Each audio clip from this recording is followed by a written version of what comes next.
দেখেন, সবক নাম্বার 13, আল্লাহ শব্দের কায়দা। আল্লাহ শব্দের কায়দা, এই যে আলিফ, লাম, লাম, হা, আল্লাহ।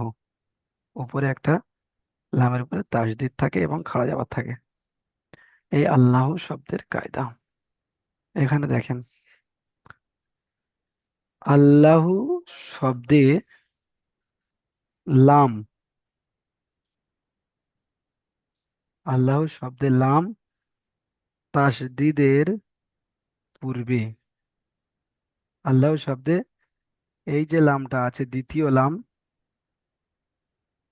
দ্বিতীয় লাম, এই যে দ্বিতীয় লামটা রয়েছে, এটাই, জি। এই লামের উপরে একটা তাসদিদ রয়েছে, লামের উপরে একটি তাসদিদ রয়েছে। তাহলে তো হ্যাঁ,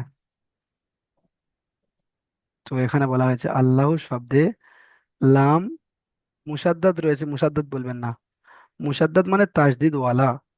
তো এখানে তাসদিদ ধরেন, লাম তাসদিদের পূর্বে যদি জাবার অথবা পেশ থাকে, লাম তাসদিদের, এই লাম তাসদিদের আগে যদি, আগের অক্ষরে, মানে এই তাসদিদটা যার সঙ্গে যুক্ত হয়ে পড়া হবে, তাসদিদ তো দুবার উচ্চারণ হয়, একবার আগের অক্ষরের সঙ্গে মিলিয়ে, তো যেই জি। অক্ষরের সঙ্গে মিলে উচ্চারণ হবে সেই অক্ষরে যদি জাবার আর পেশ থাকে, ধরে নাও এখানে আলিফের সঙ্গে মিলবে এটা, হামজা লাম জাবার আল, লাম খাড়া জাবার ল হবে এখানে, এখানে দেখেন লাভ।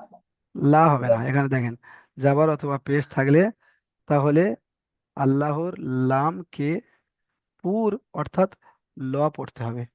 যখন জাবার আর পেশ থাকবে তখন এটা আর লা হবে না, লাম খাড়া যাবার লা হবে না, তখন পুর করে ল পড়তে হবে, পুর করে ল পড়তে হবে, তখন লাম খাড়া যাবার ল হয়ে যাবে, লাভ। ল, ল। তো এখানে পড়ার মধ্যে দেখেন, জি। এখানে আল্লাহ শব্দে এই যে লাম তাসদিদ রয়েছে, দেখতে পেয়েছেন, লাম জি তাসদিদ, হ্যাঁ, এই লাম তাসদিদের, এই লাম তাসদিদটা কার সঙ্গে জুড়বে, লাম তাসদিদ আগের অক্ষরের সঙ্গে তো জুড়ে পড়তে হবে। তো এই লাম, এই লামের সঙ্গে জোড়া যাবে না, কারণ এর হারাকাত কিছু নেই। এই আলিফটার সঙ্গে জোড়া যাবে না, কারণ এরও কোনো হারাকাত নেই, এর সঙ্গে তো পড়া যাবে না। তো কার সঙ্গে পড়তে হবে, এই লামটার সঙ্গে পড়তে হবে, তাই তো? তাহলে আপনাকে দেখতে হবে যে এই লামের উপরে কি রয়েছে, জাবার রয়েছে না পেশ রয়েছে। যদি জাবার পেশ থাকে তাহলে এখানে পুর করে পড়তে হবে, ল হবে, ল। জি। আর যদি এখানে জের থাকে তাহলে এখানে লা হবে, লা, লা। হুম। চলেন কায়দাটা একবার বলে দিই, রিডিং। আল্লাহ শব্দে লাম তাসদিদের পূর্বে, এটাকে তাসদিদ ধরেন, মুসাদ্দাদ বলতে হবে না, লাম তাসদিদের পূর্বে যদি জাবার অথবা পেশ থাকে তাহলে আল্লাহর লামকে পুর অর্থাৎ ল পড়তে হয়। যেমন ইন্নাল্লাহ, ইন্নাল্লাহ, এখানে এই লাম তাসদিদ রয়েছে, লাম তাসদিদের আগে, লাম তাসদিদের আগে হচ্ছে এই, লাম তাসদিদের আগের অক্ষর এটাই, কারণ এই লামটার কোনো দাম নেই, আর এই আলিফটারও কোনো এখানে কাজ নেই। দাম না। তাহলে এই নুনটায় কি আছে এটা দেখতে হবে, নুনের উপরে তাহলে জাবার রয়েছে, নুন লাম জাবার নাল, ইন নাল, লাম খাড়া যাবার এখানে ল হবে, লাম খাড়া যাবার ল, এই এখানে ইন্নাল লহা দেওয়া রয়েছে, ইন্নাল লহা, লাভ। ল, ল, লা হবে না, লাম খাড়া যাবার হওয়ার দরকার ছিল লা, কিন্তু লা হবে না, ল হবে। কারণ কি, কারণ হলো এখানে আগের অক্ষরে জাবার এসেছে, যেটার সঙ্গে জুড়ে পড়া হচ্ছে তার উপরে জাবার, লাম তাসদিদ জি। যার সঙ্গে জুড়ে পড়া হবে সেই অক্ষরের উপরে যদি জাবার অথবা পেশ হয় তাহলে ল হবে। বুঝতে পেরেছেন? আল্লাহ জি। শব্দের, আল্লাহ শব্দের লাম তাসদিদ যেই অক্ষরের সঙ্গে জুড়ে পড়তে হবে আল্লাহ শব্দের লাম তাজদিদ আগে আগের যেই অক্ষরের সঙ্গে জুড়ে পড়তে হবে, সেই অক্ষরে যদি যাবার অথবা পেশ থাকে তাহলে ল হবে, তাহলে লাম খাড়া যাবার ল হবে।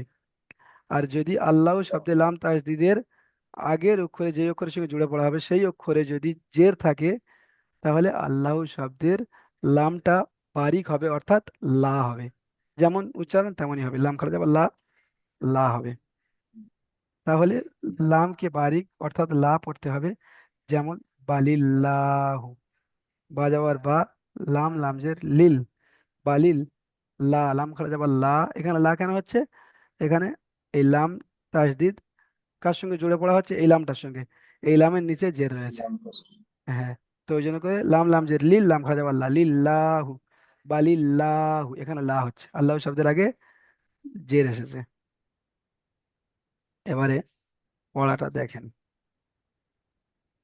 প্রথমে দেওয়া রয়েছে, প্রথমে জাবার, জাবার আর পেশ হলে পুর হয়, তাহলে এই দুটো লাইন পুর হবে। এইটা এবং এইটা, এই দুটো লাইন পুর হবে। আর জের, আল্লাহ শব্দের আগে যদি জের থাকে তাহলে বারিক হবে, বারিক। দেখেন, এখানে রয়েছে কফ আলিফ যাবার ক, লাম লাম যাবার লাল, লাম লাম যাবার লাল, কফ আলিফ যাবার ক, লাম লাম যাবার লাল, ক লাল। এখানে ল হবে না লা হবে বলেন শরীফুল ইসলাম ভাই? এখানে ল হবে। ল হবে, ল। ল ল হ্যাঁ, কারণটা কি ল কেন হবে? ল নিচে জেড থাকলে লা হতো, আর উপরে যাবার আছে যার জন্য ল হবে। হ্যাঁ হ্যাঁ, আগের শব্দে, আগের শব্দটা বলবেন। তাজদিদের আগের শব্দে, তাজদিদের আগের শব্দে জাবার আর পেশ হলে ল হয়, এই কারণে এখানে ল হবে। এখানে জাবার রয়েছে এই কারণে এখানে ল হবে। তাহলে ক, লাম লাম যাবার লাল, ক লাল, লাম খা যাবার ল, ক লাল লহু, হা পেশ হো। আচ্ছা, তারপর দেখেন, ইন্নাল্লাহা, হামজা নুন জের ইন, এখানে নুনের উপর তাজদিদ থাকলে গুণনা করা ওয়াজিব। নুনের উপর, অজীব। নুন এবং মিমের উপর যদি তাসদিদ থাকে গুণনা করা ওয়াজিব। হামজা নুন জের ইন, নুন লাম যাবার নাল, ইন নাল। আচ্ছা, এখানে ল হবে না লা হবে? এখানে ল হবে, কারণ এখানে কি? ল হবে। হ্যাঁ, আল্লাহ শব্দের লাম তাসদিদের আগের অক্ষরে জাবার এসেছে। তারপরে হ্যাঁ, তাহলে ইন্নাল্লাহা,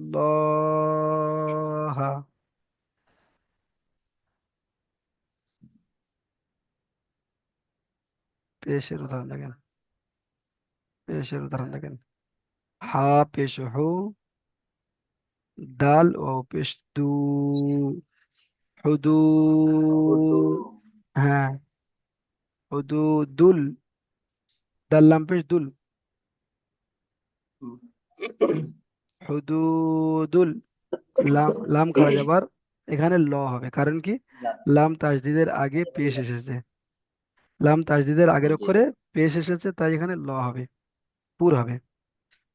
আর পুর মুখ গোল করে পড়তে হবে, তো ল উচ্চারণ করতে হবে। দাল লাম পেশ দুল, লাম খাড়া যাবার ল, হুদুদুল্লাহ, হাজের হি, হুদুদুল্লাহি। হুদুল্লাহ। হ্যাঁ, এসকে সিরাজুল ভাই, আপনি বসে রয়েছেন, কিছু বলেন, বুঝতে পাচ্ছেন নাকি হুজুর, দেখ? এটা মাঝখানে যে আলিফ রয়েছে ওইটা কি ওটা ধরা হবে না? আচ্ছা, এখানে এই যে আলিফ রয়েছে, এই হুম। আলিফটার কিন্তু কোনো মানে এর উপরে কিন্তু জাবাজের পেজ নেই, বুঝতে হুম। পেরেছেন? জি। তো তো ওই জন্য করে এই যে লামের ওর উপরে, পাশ। হ্যাঁ। লাম, লামের উপরে কি রয়েছে? তাসদিদ রয়েছে তো। হ্যাঁ। তো আমরা পড়েছি যে তাসদিদ ওয়ালা অক্ষরটাকে আগের অক্ষরের সঙ্গে মিলিয়ে পড়তে হবে। তো যদি জি। এই অক্ষরের আগের অক্ষর দেখেন তাহলে এই লামটা রয়েছে, হুম। কি কিন্তু এই লামটার সঙ্গে আপনি জুড়বেন কিভাবে? এই লামে তো কোনো কিছু নেই, না জাবার রয়েছে, না জের রয়েছে, না পেশ রয়েছে। তো এর সঙ্গে জোড়া যাবে না, বুঝতে পেরেছেন? জি। তারপরে এই আলিফটার সঙ্গে যদি আপনি জুড়তে চান, তো এর সঙ্গেও জুড়তে পারবেন না, কারণ এর জাবার নেই, জের নেই, এবং পেশ নেই। হুম। বুঝতে পেরেছেন? তো তাহলে জুড়তে গেলে কি হুম, করতে হবে? আপনাকে চলে আসতে হচ্ছে দালে। দাঁড়া। হ্যাঁ, তো দালের উপর পেশ রয়েছে। এবারে পেশ দিয়ে আপনি পড়তে পারছেন দাল লাম পেশ দুল। বুঝতে পেরেছেন? জি। হ্যাঁ। এবারে আপনি যখন পড়ছেন, তখন আপনাকে খেয়াল করতে হবে যে এটা শুধু আল্লাহ শব্দের জন্য। অন্য অক্ষরে তাসদিদ থাকবে তখন করবেন এমন হবে না, শুধু আল্লাহ শব্দের জন্য। আল্লাহ শব্দে এই যে লাম তাসদিদ রয়েছে, এর আগের হুম, অক্ষরে মানে যেটার সঙ্গে আপনি মিলিয়ে পড়ছেন সেই অক্ষরে যদি জাবার অথবা পেশ থাকে, তাহলে এখানে লাম খাড়া যাবার লা আর হবে না, লাম খাড়া যাবার হয়ে হুম, যাবে ল। জি জি। আর যদি এই আল্লাহ শব্দে লাম তাসদিদের আগের অক্ষরে যেটার সঙ্গে আপনি জুড়ে পড়ছেন সেটা যদি জেদ থাকে, তাহলে লাম খাড়া যাবার হুম। যেমন লা হয় তেমন লাম খাড়া যাবার লা হবে। ওটা বাড়ি পড়তে হবে তাই তো? হ্যাঁ, বারিক পড়তে হবে। আচ্ছা, ঠিক আছে, এবার দেখেন। খ লাম যাবার খল, কব লাম পেশ কুল, ফল কুল ল, লাম খাড়া যাবার ল, হাজের হি, ফল কুল ল হি। এখানে ল হচ্ছে কারণ এখানে আল্লাহ শব্দে লাম তাসদিদের পূর্বের অক্ষরে পেশ রয়েছে। তারপরে দেখেন জের, অর্থাৎ এখানে বারিকের উদাহরণ দেওয়া হয়েছে, বারিক। দাল ইয়াজের দি, নুন লামজের নীল, দিনিল, লাম খাড়া যাবার এখানে কিন্তু আর ল হবে না, লা হবে, কারণ এখানে আল্লাহ শব্দের আগে জের এসেছে। দিনিল্লাহি, হাজের হি, হামজা মিম যাবার আম, র লামজের রিল, আম রিল, লাম খাড়া যাবার লা, এখানে লা হবে, কারণ আল্লাহ শব্দের আগে এখানে জের এসেছে। আমরিল্লাহ, হাজের হি, আমরিল্লাহি। আচ্ছা, এটা ছিল আজকের সবক। এবারে দেখেন ইজরা, এখানে একটা রয়েছে কল আল্লাহ। তো এখানে আল্লাহ শব্দের ইজরাটা কেমন ভাবে হবে দেখেন। আল্লাহ শব্দের ডান দিকে যাওয়ার এসেছে, আল্লাহ শব্দের, এই যে আল্লাহ শব্দ রয়েছে, আল্লাহ শব্দের ডান দিকে যাবার এসেছে, এইটা, এই লামটার উপরে যাবার এসেছে, তাই আল্লাহর লামকে পুর করে পড়তে হবে। তাই আল্লাহর লামকে পুর করে পড়তে হবে, এটাই হবে এই আল্লাহ শব্দের ইজরা। এই ইজরাটা আপনাদেরকে মুখস্থ করতে হবে। তারপরে দেখেন এখানে প্রশ্নমালা, তিনটি প্রশ্ন রয়েছে। 7 থেকে 10 নাম্বার মাখরাজের অনুশীলন করুন। ঠিক আছে, এটা আপনাদেরকে এক্ষুনি দেখাবো একটু পরে। 7 থেকে 10, কারণ আপনারা 1 থেকে 7 পর্যন্ত মাখরাজ পড়েছেন। এবারে আপনাদের 7 থেকে 10 তিনটি মাখরাজ এখানে দেওয়া হয়েছে। তো এটা আমি আপনাদেরকে এখনই দেখাবো, এই দুটো আগে দেখে নেন। আল্লাহ শব্দের লাম কখন পুর হয় এবং কখন বারিক হয়? তো এটা তো আপনারা জেনে গিয়েছেন যে আল্লাহ শব্দের ডান দিকে যাবার আর পেশ হলে পুর হয়, এবং আল্লাহ শব্দের ডান দিকে জের হলে বারিক হয়। বুঝতে পেরেছেন? এবারে দেখেন বিসমিল্লাহ শব্দের বানান ও ইজরা করুন। এখানে বানানটা দেখেন, বা সিনজের বিস, মিম লামজের মিল, বিসমিল, লাম খাড়া যাবার লা, হাজের হি, বিসমিল্লাহি। তাহলে এটার বানান হয়ে গেল। এবারে ইজরা দেখেন, সিনের উপরে সাকিন আছে, সাকিন যুক্ত অক্ষরকে আগের অক্ষরের সঙ্গে মিলিয়ে পড়তে হয়, বা সিনজের বিস, মিম লামজের মিল। তাহলে লামটা মিমের সঙ্গে সংযুক্ত রয়েছে, তাই মিমটার ইজরা আলাদা করে হবে না, এই লামটার ইজরা হবে। এখানে আল্লাহ শব্দের, আল্লাহ শব্দের লাম তাজদিদের পূর্বে অক্ষরে জের এসেছে, তাই আল্লাহর লামকে বারিক করে পড়তে হবে। মিম লামজের মিল, লাম খাড়া যাবার লা, বিসমিল্লাহ। হায়ের নিচে জের এসেছে, যেটি হলো হারাকাত, হারাকাতে পড়াকে তাড়াতাড়ি পড়তে হয়, টান দেওয়া নিষেধ। হাজের হি, বিসমিল্লাহি।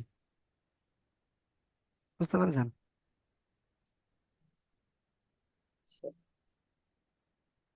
কোন জায়গায় বুঝতে সমস্যা হচ্ছে বলেন? এখানে এই বাটা আলাদা করে ইজরা হবে না, কারণ কি, যেই অক্ষরের সম্পর্ক পরের অক্ষরের সঙ্গে থাকবে সেই অক্ষরটা আলাদা করে ইজরা হবে না। যেই অক্ষরের সম্পর্ক পরের অক্ষরের সঙ্গে থাকবে সেই অক্ষরের ইজরা আলাদা করে হবে না। বুঝতে পেরেছেন? ওই জন্য করে জি এই জি। বায়ের সম্পর্কটা সিনের সঙ্গে রয়েছে। সিনটার ইজরা যখন হচ্ছে, যে সিনের উপরে সাকিন আছে, সাকিন যুক্ত অক্ষরকে আগের অক্ষরের সঙ্গে যখন বলছি, তখন বাটা এর সঙ্গে চলে আসছে। বুঝতে পেরেছেন? তারপরে মিমটার সম্পর্ক এই লামটার সঙ্গে রয়েছে। তো তাহলে লামের উপরে তাসদিদ আছে, আল্লাহর লাম তাসদিদের আগে জের হলে বারিক করে পড়তে হয়। তো এখানে হুজুর মিম ওই বারিকের মিল, লাম খাজা আল্লাহ, মিল্লা ওই হাজারি। হুজুর এটা দুটো লাম না একটাই লাম? এখানে দুইটি লাম রয়েছে, একটি লাম, এই লামটার এখানে হুম কোনো কাজ নেই। এখানে হুম দেখেন, এখানে এই একটি লাম, এবং যার উপরে হুম তাসদিদ রয়েছে এটা একটি লাম। আমি এখানে বড় করে লিখে দেখাচ্ছি, দেখেন, এই আলিফ, এই একটি লাম, এবং এই একটি লাম, এবং এই শেষে এটা হলো হু। বুঝতে পেরেছেন? হুম। তো এখানে এই আলিফটার কোনো কাজ নেই, এটার কোনো কাজ নেই, এই এই লামটায় কাজ, এই লামটা আল্লাহ। বুঝতে পেরেছেন? জি জি। উম, ঠিক আছে, এই পর্যন্ত ছিল আপনাদের আজকের সবক। চলেন দেখে আসি 7 থেকে 10 পর্যন্ত মাখরাজ।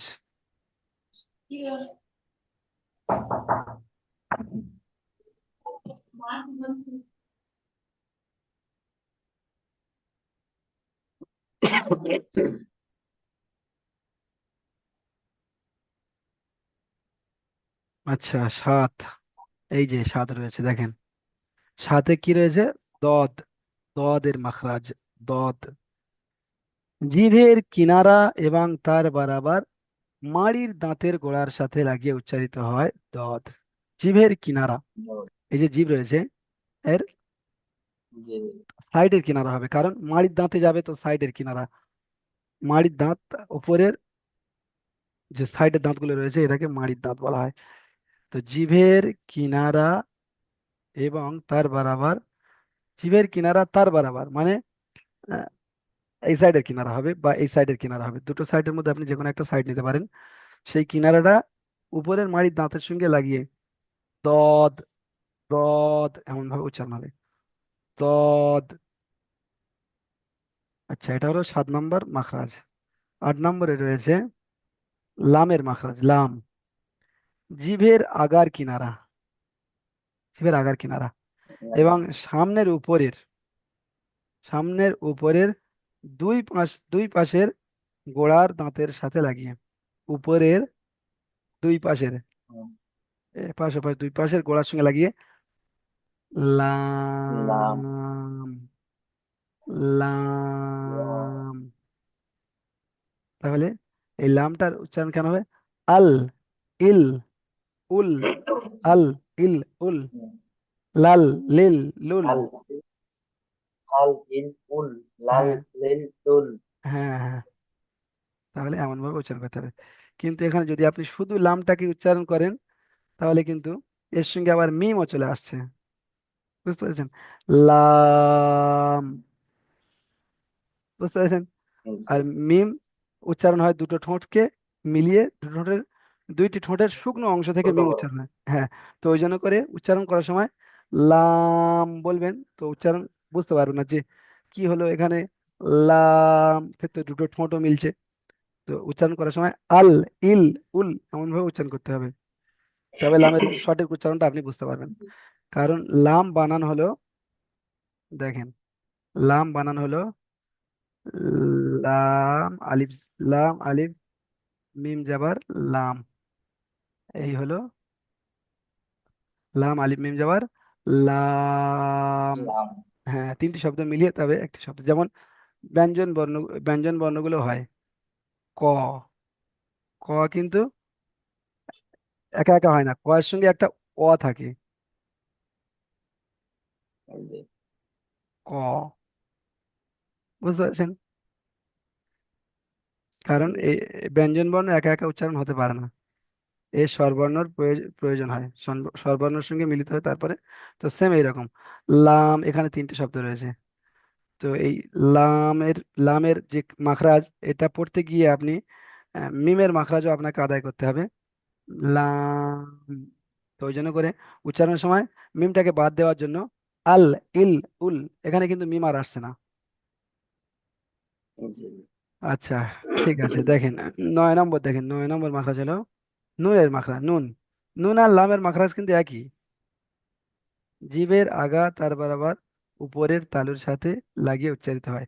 এখানে যেটা ছিল দাঁতের গোড়া, তো দাঁতের গোড়া থেকে একটু উপরে উঠে নুন, দাঁতের গোড়া থেকে একটু উপরে উঠে নুন উচ্চারণ হবে। হ্যাঁ, মানে এটা দাঁতের গোড়ার সঙ্গে লাগছিল লাম, তো দাঁতের গোড়ার থেকে একটু আগে যাবে, জিভের আগা ওই সোজা উপরে তালু, মানে দাঁতের গোড়া থেকে একটু উপরে নুন। আচ্ছা, এটা ছিল 9 নাম্বার। এবার দেখেন 10 নাম্বার মাখরাজ।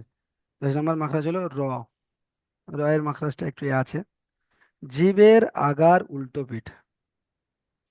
হ্যাঁ, উল্টো পিঠ, হুম। জিভের আগার উল্টো পিঠ তার বরাবর উপরের তালুর সাথে লাগিয়ে উচ্চারিত হয়। আপনি জিভটাকে উল্টে যেখান থেকে নুন বের করেছেন ওখানে লাগিয়ে র, র এমন ভাবে উচ্চারণ করতে হবে। জ, হ্যাঁ, জ, র, র, র, র। র, হ্যাঁ, র, জিভের আগাটাকে উল্টে, র। হ্যাঁ, ওই সোজা উপরের তালুর সঙ্গে লাগিয়ে র, র এমন ভাবে উচ্চারণ হবে।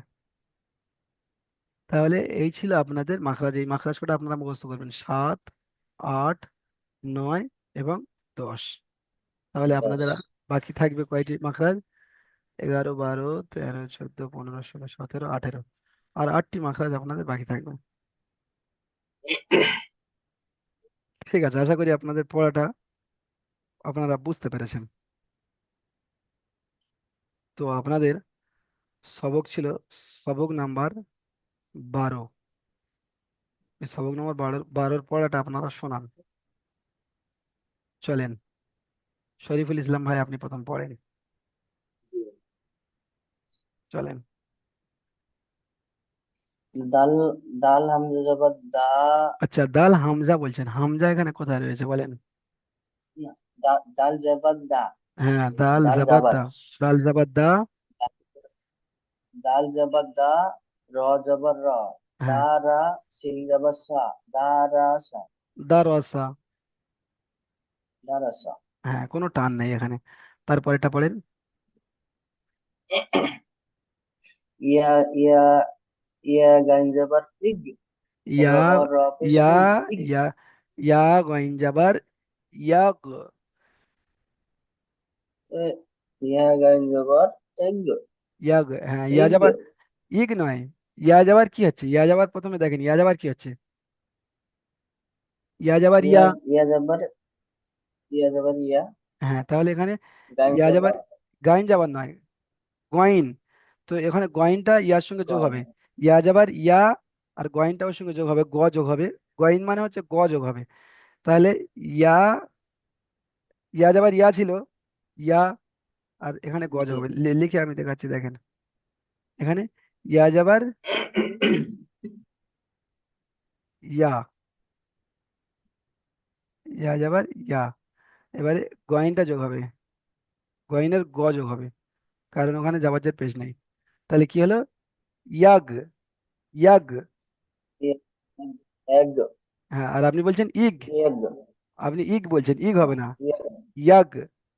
এগ, হ্যাঁ, এগ। ইয়াগ। তারপর র, র পেশ রুট, রুর। তাহলে কি হলো? ইয়াগ রুর। এগ, রুট। হা হ্যাঁ, জবর খা। কাফ জাবার, সরি, কাফ, কাফ জবর কা। হ্যাঁ, ইয়াগ, এগ, ক, রুর কা। ইয়াগ রুর কা। মাশাআল্লাহ। আচ্ছা, এসকে সিরাজুল ভাই আপনি পড়েন, আপনি এটাই পড়েন, এই নিচের লাইনটা পড়েন সিরাজুল ভাই। শরীফুল, সরি, শরীফুল ইসলাম সাহেব আপনি পড়েন। জি হুজুর। পড়েন, এটাই পড়েন। হাম ওয়াও লাম জবর, ওয়াও লাম জবর অল, কফ হুম। জবর ক, অল, হ্যাঁ, অল ক। অল ক। মিম, মিম জবর, মিম জবর মা, অল ক মা। অল রজে রি, কমা অল রাজে ক দি। মা রি। আচ্ছা, ক টান দিচ্ছেন, ক টান হবে না, এখানে কোনো টান নেই, বুঝতে পেরেছেন? জি জি। অল কমারি। অল কমারি। আচ্ছা, আহ, সিরেশ সিরাজুল ভাই, আপনি কি এটার ইজরা করতে পারবেন? ইজরা। ইজরা অ এর উপরে জবর আছে। আচ্ছা, আমি বলেছিলাম যে লাম, যে অক্ষরটার লাম, আগের অক্ষরের সঙ্গে সম্পর্ক থাকবে সেই অক্ষরটার ইজরা হবে না। ওই তো লামের উপরে সাকিন আছে, হ্যাঁ। ওইটা ওয়াও সাথে যোগ দিয়ে পড়তে হবে। হ্যাঁ, অলাম যাবার। আর এই লাম, লাম ওয়াও লা, লাম আও যাবার নয়, অলাম যাবার। ওয়াও লাম যাওয়ার ল, অল। অল। ওয়াও লাম যাওয়ার অল, হ্যাঁ। অল, কফের কাপ, কাপ কফের যাওয়ার উপরে, কা, কফের উপরে, কফের উপরে। যাওয়ার, কপের উপরে যাওয়ার আছে, ওইটা হারাকাত টান দেওয়া যাবে না। হ্যাঁ। কপ যাওয়ার কা, কফ যাবার ক। ক। কফ যাবার ক, ক। এটা কফটা হচ্ছে পুরো অক্ষর, ওই জন্য করে ক হবে, কা হবে না। কপ যাওয়ার ক। হ্যাঁ। মিমের উপরে যাওয়ার আছে, ওইটা টানা যাবে না। হ্যাঁ। মিম মিম যাবার যাওয়ার মা, কমা, অল মা, কমা। অলকমা রি, রয়ের নিচে জের আছে, জের আছে, যেটি হলো হারাকাত। ওইটা টানা যাবে না। কমা যাবে না। অলকমারি, অল কমারি। অলকমারি। হ্যাঁ, তাহলে এখানে টানের পরে আমরা একটাও পড়িনি, টানের বিষয় একটা এখানে একটা আসে না, তাহলে এখানে অল কমারি, কোনো টান হবে না, অল কমারি। অলকমারি। হ্যাঁ। আচ্ছা, আপনি এটা বারিক, বারিক পড়তে হবে, টানা যাবে না। টানার বিষয় না, এখানে বারিক হচ্ছে যে র কে, র যেমন র যে রি, তো রি উচ্চারণ হবে এখানে, এ হবে না।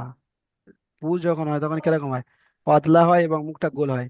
রুর, র, র পেশ রুর, এখানে পুর হচ্ছে, তো এখানে পুরটা এখানে বারিক হবে। রজের রি, অল কমারি, এমন উচ্চারণ হবে।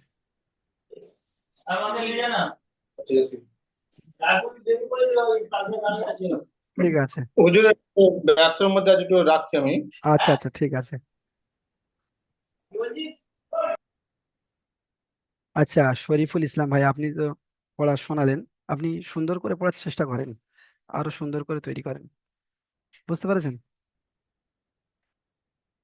আপনার মাইকটা খোলেন, আপনি মাইকটা খোলেন, মাইকটা খোলেন। বলছি গেল দিন ক্লাসে আসা হয়নি আমার, তার জন্য পড়াটা বুঝতে পেরেছিলাম না। পরে আ- ক্লাসে অ্যাটেন্ড করার পর আমার সবক হচ্ছে 12 আর 11 নম্বর পড়াচ্ছে, তার জন্য ওটা পড়া হয়নি ভালো করে। আচ্ছা আচ্ছা। আবার স্ক্রিন ভিডিও, যে স্ক্রিন ভিডিও পাঠাইছে, পাঠাবেন রেকর্ডিং করে, ওটাও পাঠানো হয়নি, যেহেতু রেকর্ডিং করা হয়নি বলছিল, তার আপনি জন্য। আপনি কোন তাও যে হুজুরের যতটুকু। আপনি কোন হুজুরের কাছে পড়ছিলেন? আপনার কাছেই তো। ও, আমার কাছে পড়ছিলেন, তো এই স্ক্রিন ভিডিও তো মনে হচ্ছে পাঠানো হয়েছে। একটা পাঠানো হয়েছে, আর যেটা ক্লাসের ভিডিও রেকর্ডিং করা হয় ওটা পাঠানো হয়নি। ও আচ্ছা আচ্ছা। রেকর্ডিং করা হয়নি। আচ্ছা আচ্ছা আচ্ছা আচ্ছা, ঠিক আছে। ঠিক আছে, আজকের যে সবকটা হয়েছে, সবক নাম্বার আপনার 13, এটা কিন্তু রেকর্ডিং হয়েছে, এটা এক্ষুনি আপনাকে পাঠিয়ে দিচ্ছি গ্রুপের মধ্যে মধ্যে ঠিক আছে, এই পড়াটা সুন্দর করে তৈরি করবেন, আশা করি পড়াটা বুঝতে পেরেছেন যে আল্লাহ শব্দে লাম, যে তাসদিদ রয়েছে, এই লাম তাসদিদের আগের অক্ষরে যেটা থাকবে সেটাকে দেখতে হবে জাবার, আর পেশ হলে ল হবে, আর জের হলে লা হবে। এখানে উপরে উপরে বাংলায় লেখা রয়েছে, এবং আমি 3-4 বার করে মানে ভিডিওর মধ্যে বুঝিয়েছি, তো ভিডিও দেখে দেখে আপনি ঠিক করে নেবেন। ঠিক আছে, জি তাহলে আজকের আর কেউ নেই, এই পর্যন্ত ক্লাসটা শেষ হলো। ঠিক আছে। জি। আসসালামু আলাইকুম ওয়া রাহমাতুল্লাহি ওয়া বারাকাতুহু। ভালো।